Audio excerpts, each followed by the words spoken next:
Vous êtes toujours sur Mizane TV pour la suite de nos entretiens avec Mehdi. Bienvenue à toi sur Mizane TV, salam alaikum. Alaykoum salam, merci de m'avoir invité. Alors, nous avions parlé précédemment du rapport à la famille, hein, qui nous avait permis de parler de la parentalité, des enfants, de la situation de crise dans la société moderne. On va poursuivre cette réflexion, mais en faisant une focale sur l'homme, la place de l'homme, à la fois dans les sociétés, dans la société traditionnelle, mais surtout dans les sociétés modernes, puisque nous évoluons dans des sociétés modernes. Alors que la place de l'homme dans les sociétés traditionnelles était importante, elle était centrale, hein, on parlait de chefs de famille, de leaders politiques, sa place dans la société moderne est en net recul. Pour quelles raisons? Comment concilier l'idéal de la virilité spirituelle qu'il faudra définir, donc la virilité spirituelle de l'islam dans ce contexte, comment concilier cet idéal avec notre situation?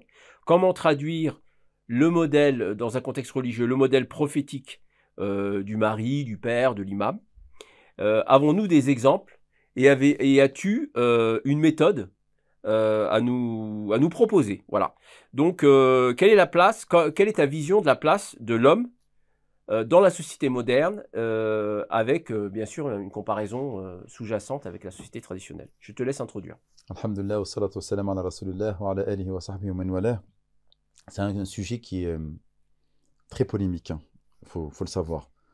Dans une société qui est extrêmement féminisée aujourd'hui, parler de la place de l'homme, dite donc patriarcale, hein, l'homme avec toute la composante qui l'accompagne, bah, c'est très compliqué. Aujourd'hui, l'homme a été complètement annihilé.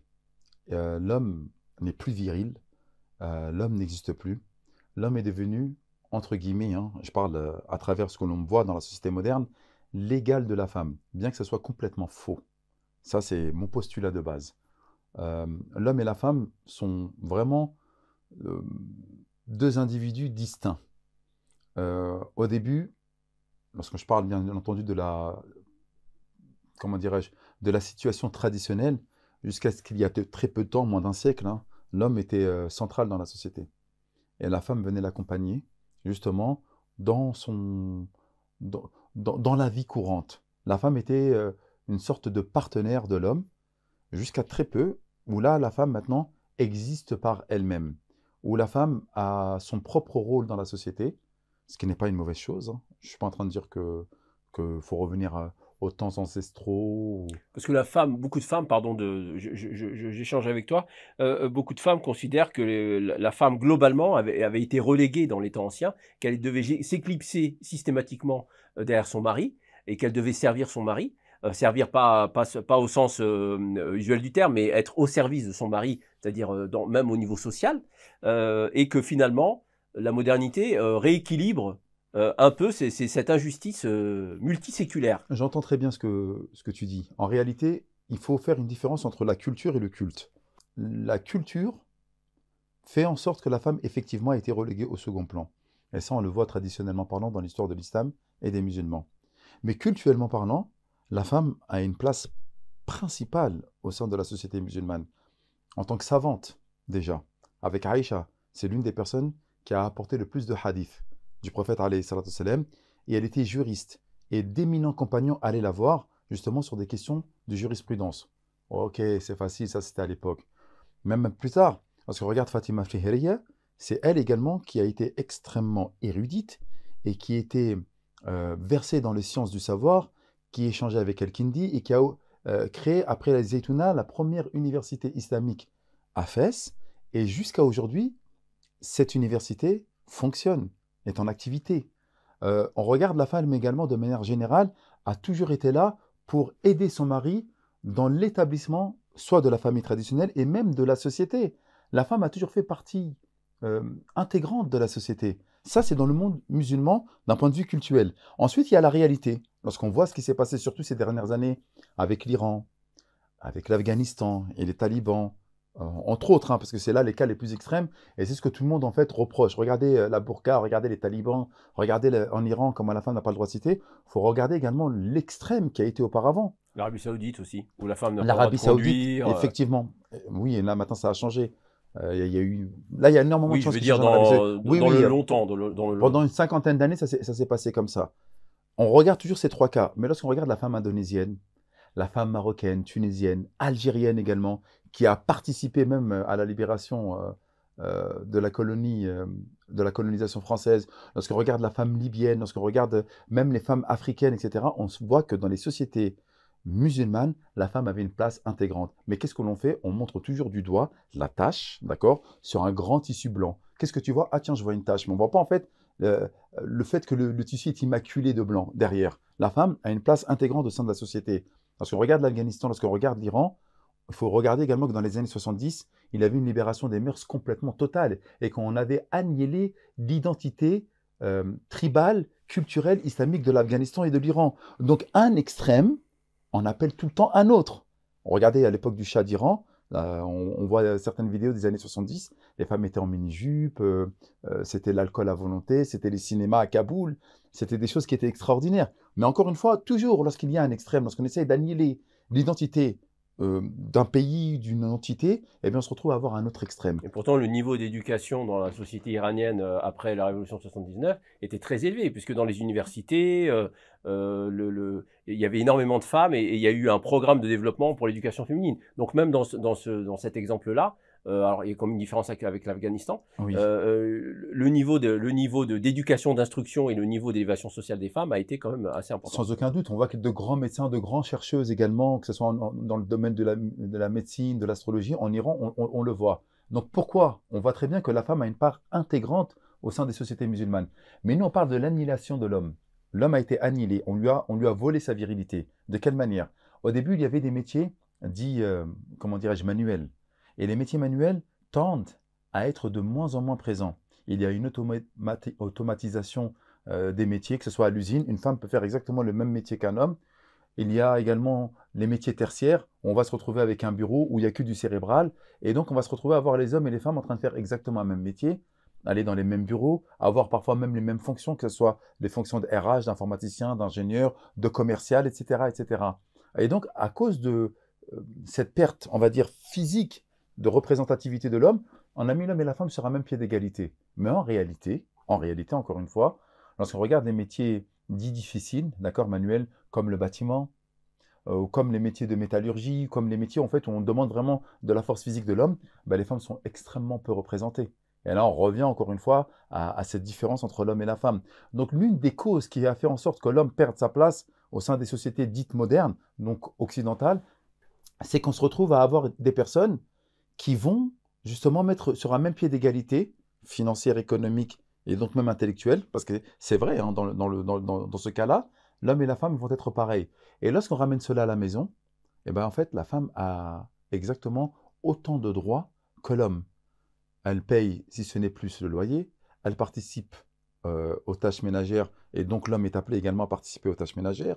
Elle participe également aux achats inhérents au foyer, que ce soit les vacances, que ce soit la voiture, que ce soit tout ça, alors qu'à l'époque, c'était quelque chose qui était réservé exclusivement à l'homme. Donc, comme la femme participe également aux besoins primaires du foyer, ben, j'ai autant le droit de choisir que toi. Pourquoi on irait au Maroc et pas en Tunisie cette année? Et pourquoi on achèterait un canapé rouge et pourquoi pas vert, etc. Et donc, on se retrouve en fait à avoir une perte d'autorité de l'homme à cause du fait que financièrement parlant et économiquement parlant, la femme est montée pratiquement au même level, au même niveau que l'homme. Et l'une des questions qui fait en sorte qu'on ait perdu la virilité, ben, ça veut dire que également que l'homme, voilà, ce que lui décidait auparavant, qui lui était le patriarche, le chef de famille, il se retrouve en fait à être relégué, non pas au second plan, mais au moins à un niveau égal de celui de la femme. Est-ce que le fait que très longtemps l'homme a occupé une place centrale dans des sociétés qui étaient traversées aussi par la guerre, où la guerre occupait une place fondamentale pendant des millénaires, jusqu'à la Seconde Guerre mondiale, jusqu'à la Première Guerre mondiale très exactement, et la Seconde Guerre mondiale a poursuivi ce cheminement où il y avait des levées de masse, où les populations étaient levées en masse pour faire l'effort de guerre, pour entrer dans l'effort de guerre, pour participer à la guerre. Et les traumatismes qu'ont représenté la Première et la Deuxième Guerre mondiale, et ensuite la professionnalisation de l'engagement militaire. Aujourd'hui, vous avez des armées de conscrits, vous avez des armées pardon, de professionnalisés, où le service militaire n'est plus une obligation, hein, on l'a vu en France depuis Chirac. Est-ce que cette disparition progressive du rapport des sociétés à la guerre, et donc à l'homme, est-ce qu'elles expliquent aussi le recul de la place de l'homme dans les sociétés modernes? Ça fait longtemps qu'on a, en tout cas en Europe, que nous n'avons pas eu de guerre. Aujourd'hui, on sent les prémices, on sent que le climat est électrique. Mais au-delà de ça, effectivement, l'homme se retrouvait à être en première ligne. Et donc, c'était lui qui défendait la patrie, qui défendait donc la famille, et donc il avait une place de choix, de protecteur, de celui qui vouait sa vie à la patrie, à la famille, au foyer. C'était lui qui sacrifiait sa vie. Cette place-là a disparu. Elle n'y est plus. Concrètement parlant, en Europe, en tout cas, depuis la Seconde Guerre mondiale, nous n'avons pas eu de conflit majeur qui fait en sorte que l'homme se retrouve en première ligne dans des conflits ou dans des guerres. Ensuite, il y a un deuxième point qui est très important, c'est que il faut apprendre à accepter, je dis bien apprendre à accepter que l'homme et la femme sont foncièrement différents. Les besoins physiologiques, psychologiques, émotionnels de la femme sont différents de celui des hommes. L'homme se sent bien que lorsqu'il est utile. Il n'a pas besoin d'être entretenu, il n'a pas besoin qu'on... Il a juste besoin de se sentir utile. Une fois que l'homme se sent utile, il est heureux dans sa vie. La femme, elle, a besoin, et encore une fois, c'est pas moi qui le dis, ce sont les études, le musulman qui parle, là, il faut le mettre de côté. Là, c'est vraiment des études empiriques qui ont été faites avec des psychiatres, des psychologues, qui disent que la femme a un besoin de protection, de se sentir protégée et de se sentir mise en avant. C'est elle qui a besoin de se sentir mise en avant, d'être appréciée, d'être mise en valeur. C'est quelque chose qui est psychologique, et c'est pas moi qui l'invente. Le problème aujourd'hui, c'est qu'on va se retrouver à avoir des hommes qui n'ont plus cette capacité et le fait de pouvoir se sentir utile à l'autre. Pourquoi? Parce qu'au début, l'homme, comme je le disais, payait le loyer, il s'occupait du foyer, il ramenait à manger, il ramenait le salaire, etc. Mais cette fonction primaire qui était la sienne de protéger le foyer, bah, la femme maintenant le remplit aisément. Il n'y a plus de problème. Est-ce qu'il faut réinventer ce que j'appelais tout à l'heure la virilité spirituelle? Alors peut-être une explication, c'est-à-dire la fonction de droiture, d'élévation. Ça peut renvoyer à la fois à la fonction cultuelle qui ramène à la verticalité avec Dieu, c'est-à-dire le fait le fait de se tenir droit, et aussi avec la notion de dignité que la droiture amène chez l'homme et que l'homme représente. Est-ce que cette notion de virilité spirituelle, est-ce qu'il ne faut pas réinventer finalement des modèles dans ce contexte, dans cette révolution culturelle qu'a constitué mai 68, le capitalisme, la mondialisation, hein, puisque dans le précédent échange que nous avions eu, vous expliquez que même dans des pays musulmans, même dans des sociétés musulmanes, les modes de vie de l'Ouest, hein, comme on disait avant, se sont répandus. Est-ce qu'il faut réinventer ce modèle de patriarcal ou de la vérité spirituelle à notre époque?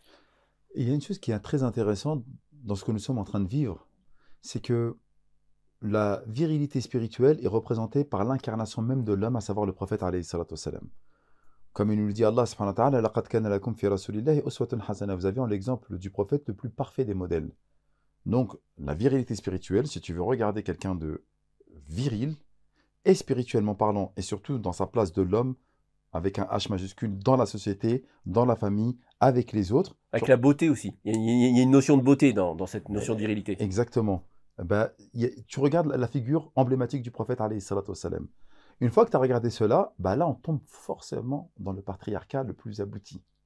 Qu'on le veuille ou qu'on ne le veuille pas. Néanmoins, le prophète, alayhi salatu wassalam, était extrêmement romantique. Et il donnait la place à la femme comme jamais nous n'avons vu personne donner la place à la femme. Lorsque parfois nous disions dans nos différents prêches, le prophète alayhi salatu wassalam faisait lui à manger, parfois, recousait également ses vêtements, s'occupait d'effectuer les tâches ménagères avec ses épouses. Là, on dit, ouais, mais arrête, c'est un discours de canard, qu'est-ce que tu es en train de nous dire, etc. Mais en réalité, lorsqu'on regarde la figure du prophète, alayhi salatu wassalam, c'était ça qu'il faisait lorsque il était à la maison, lorsqu'il avait du temps à consacrer à sa famille. Mais en réalité, l'une des tâches les plus importantes du prophète était à l'extérieur du foyer. D'accord? Dans le fait d'appeler les gens au bien, d'établir une société, d'établir un État, de pouvoir instruire, éduquer les compagnons, hommes comme femmes, et donner justement la place à chacun d'entre nous. Lorsque je dis chacun d'entre nous, nous en tant que croyants et même en tant que non-croyants. Une fois que le prophète alayhi salam avait justement cette figure de virilité aboutie, à savoir que c'était lui qui décidait de comment devait se gérer le foyer, là on comprend en fait qu'aujourd'hui, il est très difficile de pouvoir mettre cette chose en place. Pourquoi? Encore une fois, à cause de l'occidentalisation des mœurs. La femme a une place prépondérante parce que le fait qu'on se retrouve dans un secteur tertiaire, on touche tout le monde maintenant. Même les usines, avant on avait besoin de porter. Maintenant c'est des petites tâches ingrates où on fait des choses que même une femme peut faire et parfois elles sont même plus agiles que les hommes pour faire ce type de tâches-là. Donc lorsqu'il y a financièrement parlant et économiquement parlant une sorte d'égalité entre l'homme et la femme, difficile de garder sa virilité. C'est très difficile de garder sa virilité parce que l'une des choses principales qui va donner la virilité à un homme au-delà de sa pilosité, c'est également le fait qu'il va venir protéger la famille. Mais la femme remplit à merveille ce rôle-là. Donc on a un problème qui est général, qui ne touche pas simplement que les musulmans, mais qui touche également toutes les strates de la société. C'est la mort de l'homme, avec un grand H. Le souci, c'est que non, c'est pas la mort de l'homme, justement. Lorsqu'on est arrivé à un tel point d'égalitarisme entre l'homme et la femme elle s'est rendue compte et on en voit de plus en plus des femmes qui veulent revenir à ce schéma patriarcal. Et c'est pas moi qui le dis, et c'est même pas des musulmanes qui en parlent, c'est des études et des études qui veulent redonner à l'homme sa place de choix, du patriarche qui va venir gérer sa famille. D'une part, en premier lieu, pour l'équilibre de la femme. Elle aime se sentir protégée et elle aime justement avoir quelqu'un qui va venir justement l'épauler dans ce qu'elle a, elle, comme objectif, à savoir de fonder un foyer. Dans l'équilibre des enfants, lorsqu'il y a deux patrons dans une même famille, c'est très difficile pour les enfants. Et ça, c'est pas encore moi qui l'ai dit, c'est les pédopsychiatres. On peut vérifier tout ce que je suis en train de dire. D'ailleurs, je pense que les personnes qui suivent cette chaîne-là sont des personnes érudites, intelligentes et qui vérifient les propos. Toutes les études démontrent à savoir qu'un enfant équilibré, c'est celui qui arrive à voir la figure paternelle et la figure maternelle. Et c'est justement ce partenariat entre le papa et la maman qui donne des enfants équilibrés et des enfants utiles à la société. Et donc, combien même on pourrait avoir des femmes qui touchent pareil que l'homme ou pas, et on l'a vu à l'époque du prophète, l'homme restera toujours celui qui doit subvenir aux besoins inhérents du foyer. Même si la femme, elle est richissime. Donc il faut faire preuve de patience. Il y aura un retour le réel. Il y aura un retour au réel. Il est en train d'être effectué, qu'on le veuille et qu'on ne le veuille pas. Aujourd'hui, on pense que la femme est égale de l'homme, mais ce n'est pas vrai. Les métiers les plus ingrats et celles qui sont le plus au SMIC, ce sont les femmes. Les métiers de caissière, les métiers de manutentionnaire, les métiers d'usine, etc. La plupart, ce sont des femmes qui sont là-dedans. La femme n'est égale de l'homme et veut en fait l'égalité que lorsqu'elle doit être députée, que lorsqu'elle doit être ministre, que lorsqu'elle doit avoir un poste de fonction, présidente d'entreprise ou quoi que ce soit. Mais lorsqu'on veut regarder l'égalité de l'homme et de la femme pour des métiers dits de sous-catégorie, là, la femme ne peut pas être l'égale de l'homme. Ah, pour être dans le bâtiment, pour travailler et ramasser des poubelles qui demandent un effort physique, etc. Non, on ne verra pas de femmes. La plupart de ces métiers-là, c'est les hommes qui sont là-dedans. Encore une fois, c'est pour ça que je dis, en fait, on choisit quand il faut être l'égal de l'homme. On a tué l'homme, on a annihilé l'homme dans sa virilité également, dans un autre point qui est très important, c'est dans la gestion du foyer. La femme, au début, était une sorte de personne qui va simplement séduire son mari. Aujourd'hui, nous voyons la femme qui est sur le marché de la séduction, même au dehors du foyer. Et ça, c'est quelque chose qui n'existait pas à l'époque. Qu'on le veuille et qu'on ne le veuille pas, même dans les sociétés occidentales et dites françaises. Hein. Des fois, on fait comment dirais-je, des médiations de couple. Et au début, il y a un effort de séduction de l'homme vers la femme, ça c'est une réalité, mais maintenant, ce qui est devenu incroyable, c'est que maintenant, c'est presque l'homme qui supplie à la femme de pouvoir être avec lui, ce qu'on ne voyait pas à l'époque. Une fois que l'homme était marié avec une femme, cette femme-là s'occupait de son foyer et était dédiée complètement à son homme. Eh bien aujourd'hui, non, il y a une sorte de concurrence, encore une fois, avec le monde extérieur. On l'a cité dans un épisode précédent et j'aimerais juste pouvoir rebondir dessus parce que c'est un manque de virilité flagrant. La femme, parfois, va tromper son mari. À une certaine époque, il était inimaginable et impensable de penser qu'un homme pouvait revenir avec une femme qui l'avait trompé. C'est la femme qui est émotionnelle, qui est sentimentale, qui réfléchit dans les affaires de la famille. C'est le père de mes enfants. Ok, il m'a trompé, mais pour le bien de mes enfants, je vais quand même rester. D'accord ? C'était le schéma traditionnel de nos familles qui nous ont précédés. Aujourd'hui, ce que l'on est en train de constater, c'est que la femme, elle, est plus à même de pouvoir changer de partenaire aussi rapidement que l'homme ne pouvait le faire à l'époque. Et combien même elle aurait pu tromper son mari, eh bien le mari va vouloir lui pardonner et rester avec elle. Ça, c'était quelque chose qu'on ne voyait pas auparavant. C'est un manque flagrant de virilité, encore une fois. spirituel. Est-ce que vous voulez dire que l'adultère est moins excusable quand il touche des femmes que quand il touche des hommes? Puisque vous disiez que, vous le rappeliez aussi dans le précédent entretien, les hommes coureurs de jupons, c'est quelque chose de connu, et cetera. Ce qui n'en fait pas une chose excusable par ailleurs, puisque de ce point de vue, il y a une égalité vis-à-vis des lois et des principes, des interdits, des règles religieuses, hein, qu'elles soient celles de l'islam ou des autres. Ça, là, on peut parler d'égalité par rapport aux règles. Et donc, du coup, sur ce que vous venez de dire, est-ce que ça signifie que l'adultère est moins excusable pour une femme que pour un homme, étant donné la fonction de l'homme au sein du foyer? C'est ça que vous Ab- voulez dire? Absolument pas. Encore une fois, merci de me permettre de préciser le propos. En termes d'égalité devant Dieu, l'adultère est puni exactement de la même manière que ce soit pour l'homme et pour la femme. Une fois que nous avons dit cette chose-là, il faut comprendre que je suis en train de parler de faits factuels de notre société. Et lorsque je dis notre société, c'est la société musulmane et la société française dans son ensemble, avant justement les révolutions que nous avons connues dernièrement et la modernité qui s'est bien installée. Je dis juste qu'à l'époque, encore une fois, et c'était factuel, la femme était plus enclin à pardonner les tromperies de son époux plutôt que l'homme était enclin à pardonner les tromperies de sa femme. Il y a des études sociologiques qui l'ont démontré. Aujourd'hui, les tendances se sont inversées. Ce qui était quelque chose, entre guillemets, de viril pour l'homme, se retrouve en fait être chez la femme. Aujourd'hui, la femme ne supporte plus que son mari aille courir le jupon, alors que l'homme, lui, est prêt pour essayer de préserver le foyer familial à pardonner à son épouse. Et je le vois, que ce soit dans les différentes consultations que je fais, lorsqu'il y a des problèmes de couple, Est-ce que c'est fréquent ça? c'est Est-ce que c'est pas des exceptions? Ouais, bah, comment on quantifie ça? Parce que très bien. on peut toujours extrapoler sur des C'est cas. excellent, c'est une excellente question. Effectivement, il n'y a pas d'études sociologiques qui le fait, ni d'études empiriques qui le montrent, mais avec les différentes consultations que je fais et mes collègues imams qui le font, c'est une tendance qui revient très souvent. C'est une tendance qui revient très souvent. Que la femme trompe l'homme, c'était quelque chose de rarissime. Ça a toujours existé depuis l'aube des temps. Il y a même également des traditions prophétiques qui montrent que la femme avait trompé son homme. Il n'y a pas de souci. Néanmoins, que ça soit aussi libéralisé aujourd'hui, c'est quelque chose qui est foncièrement nouveau. Chez les musulmans de manière générale, mais on le voit également même dans les sociétés non musulmanes. La femme trompe aussi facilement que l'homme. Elle veut consommer du sexe comme l'homme voudrait consommer du sexe auparavant. C'est quelque chose qui est devenu complètement répandu. Ça n'existait pas cela avant. À cause de quoi, encore une fois, je pense, et c'est mon avis, bien qu'il soit subjectif, à cause de cette perte de valeur et cette perte de virilité chez l'individu, chez le musulman de manière générale. Le musulman asseyer son autorité en protégeant sa famille. Aujourd'hui, et je pense que c'est lié, ce manque de protection, ce manque de vigueur, ce manque de virilité a donné plus de poids et de pouvoir à l'épouse et donc à la femme, ce qui fait en sorte que on voit ce que touchait les hommes comme problème d'infidélité, et bien maintenant ça touche également les femmes.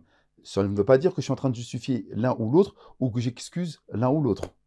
Donc il faut faire de la résistance dans ce contexte-là, il faut parler du modèle prophétique, comment on l'adapte, parce que l'être humain a besoin d'exemples, hein. Il y a un mimétisme chez l'être humain hein, qu'on retrouve déjà chez l'enfant vis-à-vis de ses parents. Il reproduit le modèle instinctivement, naturellement, il reproduit le modèle des parents. Mais les adultes aussi ont besoin parfois les jeunes adultes en tous les cas, peuvent avoir besoin de modèles, d'exemples. Voilà, c'est un peu la question que je reposais tout à l'heure, comment on réinvente ce modèle-là? Parce que le modèle prophétique, oui, mais comment on l'adapte dans notre temps moderne, étant donné que tous les rapports sociaux sont complètement différents? Est-ce qu'on fait de la résistance?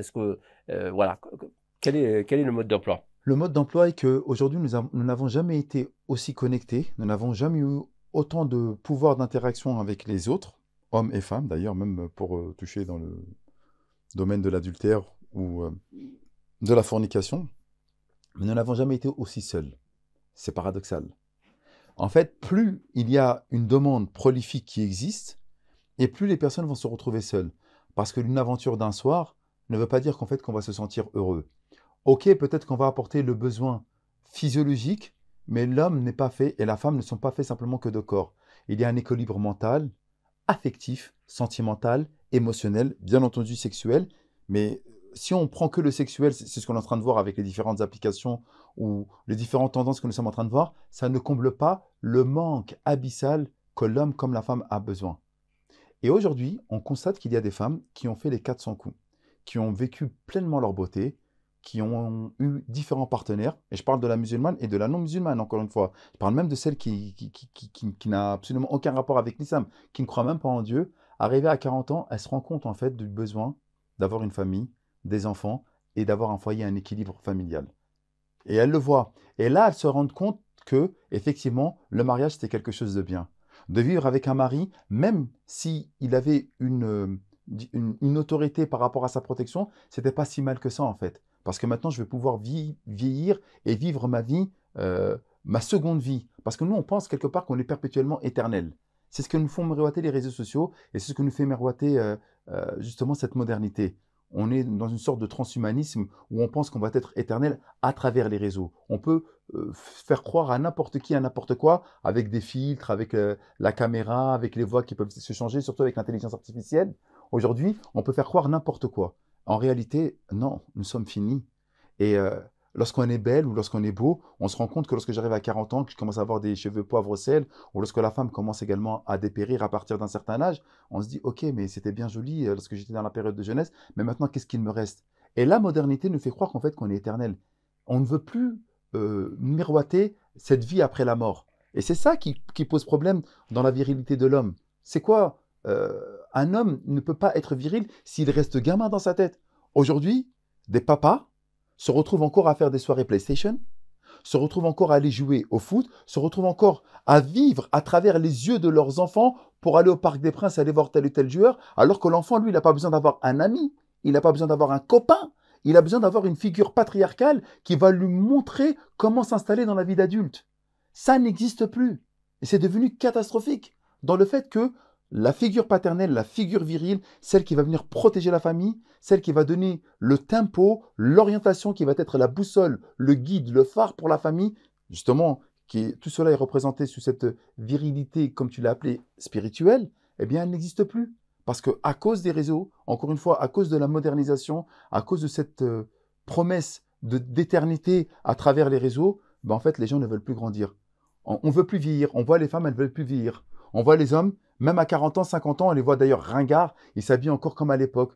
Mais mon ami, laisse tomber. Même les jeunes leur disent, hé, l'ancien, arrête de t'habiller comme ça. Ils se moquent même, eux, les jeunes, de ces vieux. Vis avec ton temps. Mais ils ne veulent plus vieillir. Pourquoi? Parce qu'ils pensent encore qu'ils ont la jeunesse éternelle. Alors qu'à l'époque, l'homme, il était jeune, il cherchait à séduire justement sa compagne. Ensuite, il devenait père et il prenait son rôle très au sérieux. Ensuite, il devenait grand-père et il participait à l'effort collectif. Et même avec ses cheveux blancs, on voyait justement le signe de la sagesse, de celui qui va accompagner les jeunes dans la vie d'adulte. Et il préparait également lui-même son au-delà.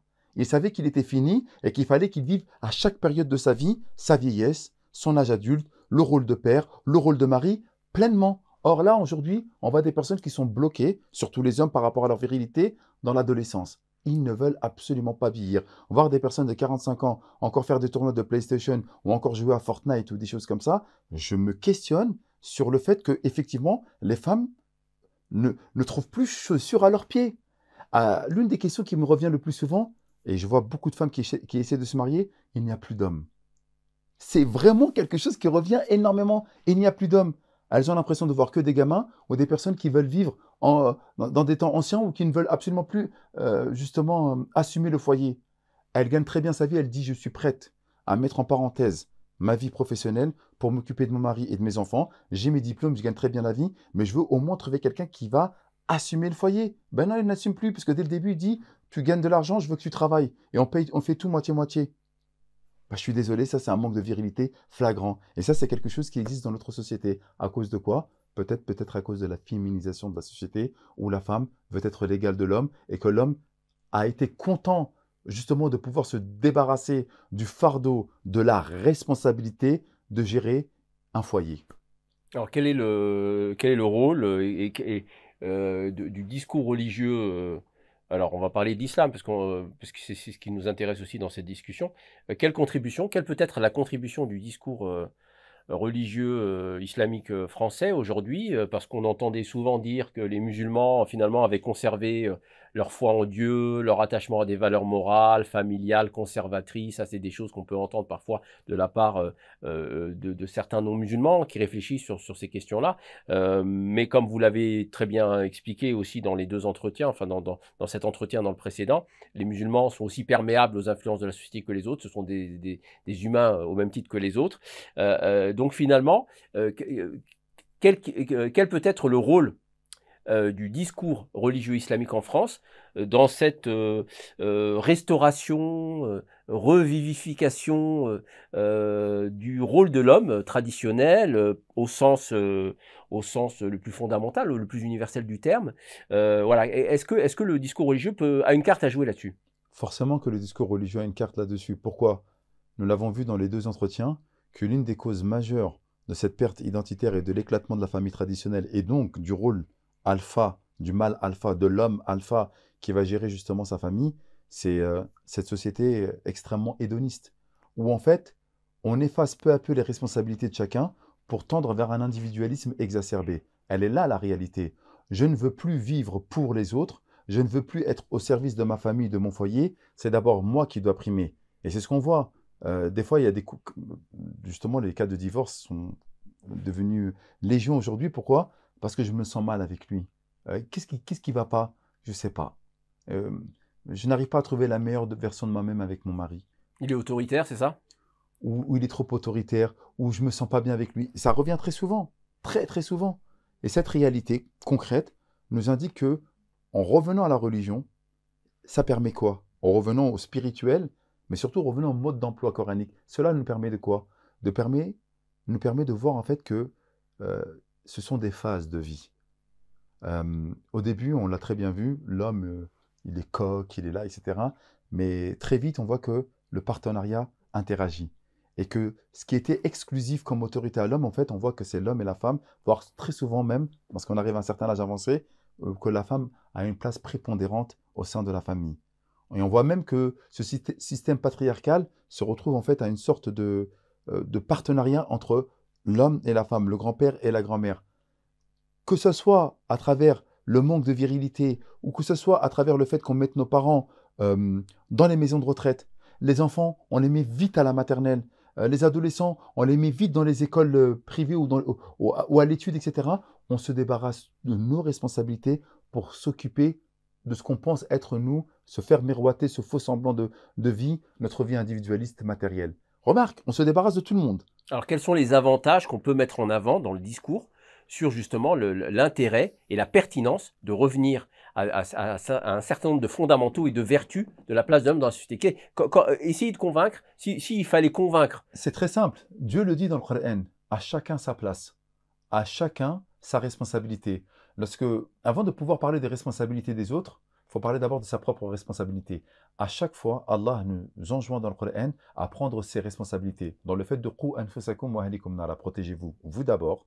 Si on ne s'en sort pas déjà individuellement parlant, on ne pourra pas faire en sorte de sauver notre famille. Qu anfusakum, sauvez-vous, vous, ainsi que votre famille d'un feu ardent.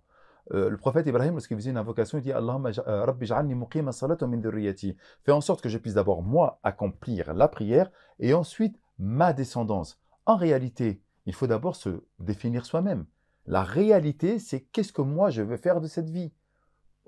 Un discours religieux, tu n'es que de passage, tu as une responsabilité. Si tu t'es marié, tu as une responsabilité. Comme il a dit le prophète, sallallahu alayhi wa sallam, kullukum ra'in. Vous êtes tous responsables, vous êtes tous bergers de ceux que vous avez sous votre responsabilité. Si j'accepte cette responsabilité de père, avant de mari, de grand-père, de voisin, de collègue, d'époux, cette prise de responsabilité nous permettra de pouvoir s'installer dans la société. Mais si moi, dans ma tête, je me dis que je ne dois simplement vivre que pour moi-même ou pour un objectif mondain, matérialiste, ben là, en fait, on est en train de se perdre. Et qu'est-ce qui permet le religieux? Justement, le discours religieux, qu'est-ce qui permet? De ne pas justement croire que nous sommes éternels et que le matériel n'est simplement qu'un moyen pour aller à cette fin inéluctable qui est la préparation pour la véritable vie. C'est ça, en fait, le drame, l'utopie de la vie.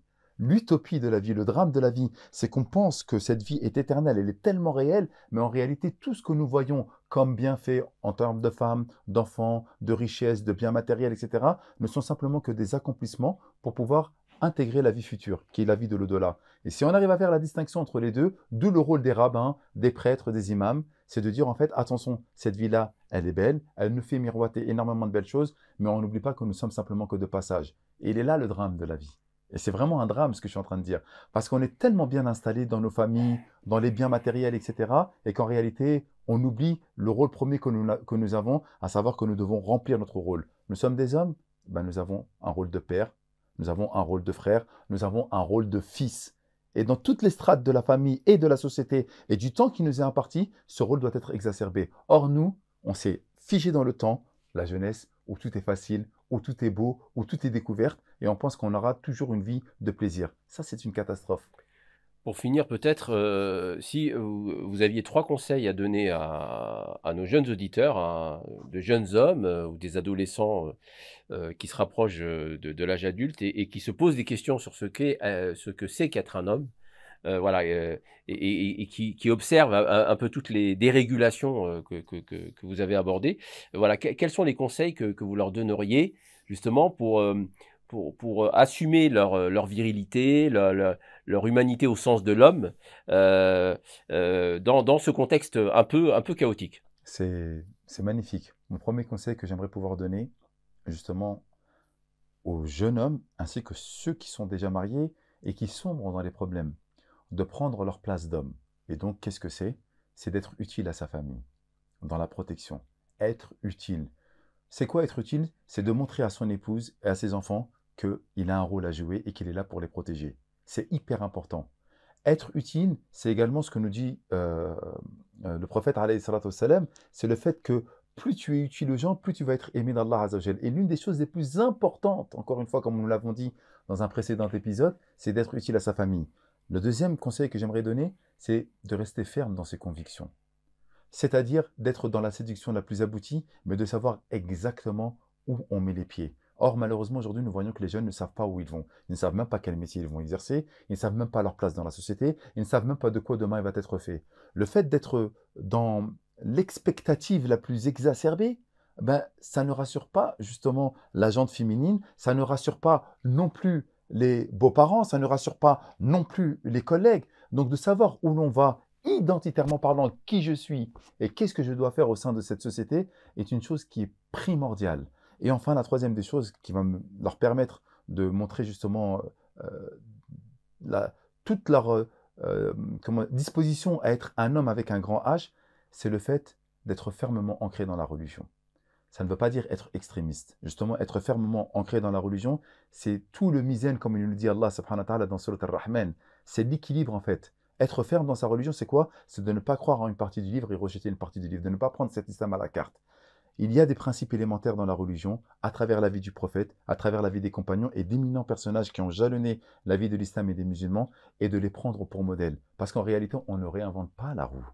Il y a des gens qui ont réussi justement ce projet familial et qui ont réussi à installer un foyer, à installer à travers ce foyer une mini-société, et à travers cette société, une communauté, à travers cette communauté, un État. Tout part de la cellule familiale. Si toi-même, tu n'es pas ferme dans tes engagements avec Dieu et que tu n'es pas ferme dans tes engagements religieux en faisant des écarts pour X ou Y raison, pour plaire à X ou Y personne, eh bien tu manqueras en fait que tu es pas bancal, mais quelque peu fragile dans tes convictions religieuses. Et donc pour pouvoir vraiment être bien en place au sein de la société et avec ta famille et garder une virilité dite spirituelle, c'est de respecter ces 3 points qui pour moi sont fondamentaux. Et si quelqu'un se sent dépassé, malgré toute sa bonne volonté, il est dépassé par sa situation de père, de jeune homme, dans une société qui a perdu ses repères. Voilà, quel conseil vous lui donnez s'il se sent dépassé malgré toute sa bonne volonté?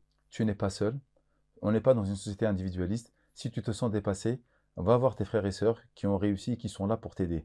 Encore une fois, on revient à ce qu'on disait. L'islam n'est pas une société individualiste. Lorsqu'une personne est dépassée, eh bien, il y a énormément de biais au sein de notre religion.